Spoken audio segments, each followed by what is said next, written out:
Baby. पति अभी नहा ही रहा था कि तभी फ़ोन पर मैसेज टोन बजी। पत्नी मोबाइल के पास में ही खड़ी थी। उसका ध्यान फ़ोन की तरफ गया।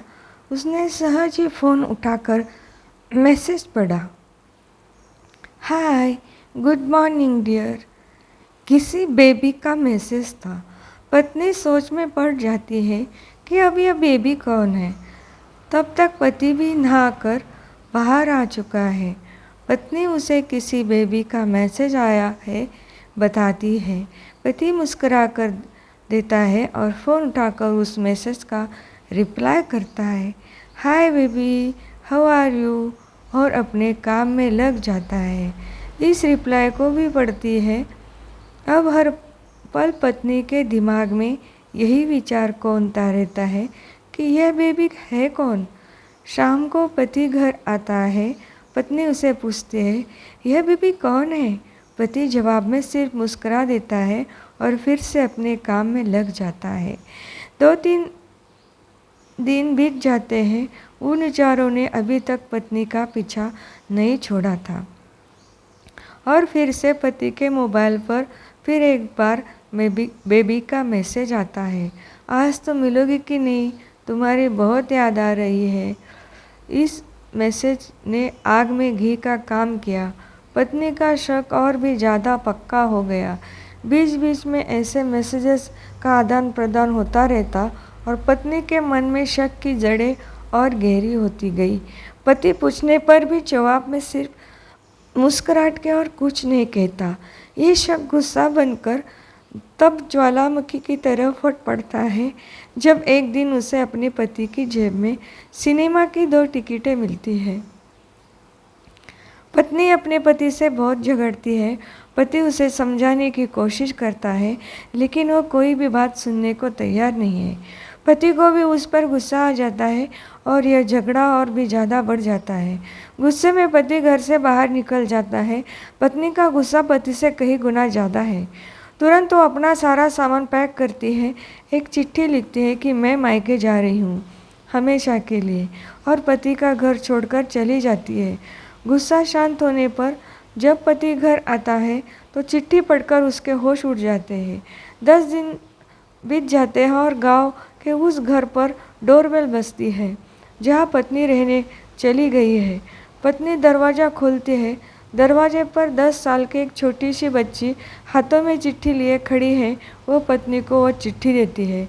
बच्ची से वह चिट्ठी लेकर पत्नी चिट्ठी खोलकर पढ़ती है। डियर वाइफ, जिस बेबी की वजह से हम दोनों में इतने झगड़े हुए और तुम हमारा घर छोड़कर यहाँ चली आई, यह बच्ची जो अभी तुम्हारे सामने खड़ी है वह वही बेबी है।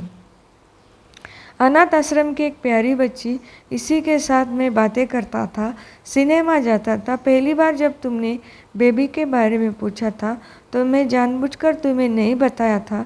सोचा था थोड़ा मजाक करता हूँ, देखता हूँ तुम कैसे रिएक्ट करती हो। लेकिन मैंने ये कभी नहीं सोचा था कि तुम्हारा शक इतना बढ़ जाएगा कि तुम घर ही छोड़ दोगी। हाँ, सबसे ज़रूरी बात यह है तो बेबी है वह किसी और की नहीं बल्कि तुम्हारी ही बेटी है। रुको, अपने आप को संभालो और आगे की बात ध्यान से पढ़ो। हमारे शादी के 2 साल पहले की यह बात है। तो अपने कॉलेज के लास्ट ईयर में थी। तुम्हारे प्रोफेशन में नोट्स लेने के बहाने तुम्हें बुलाया था और तुम्हें चाय में इन नशीली दवा खिलाकर ना करने वाला काम किया था।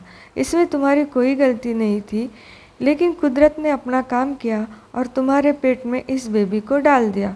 काफ़ी प्रयास करने पर भी अबॉर्शन नहीं हुआ तो तुम्हारे घर वालों ने समाज के डर से तुम्हें 6 महीने तक घर में ही रखा।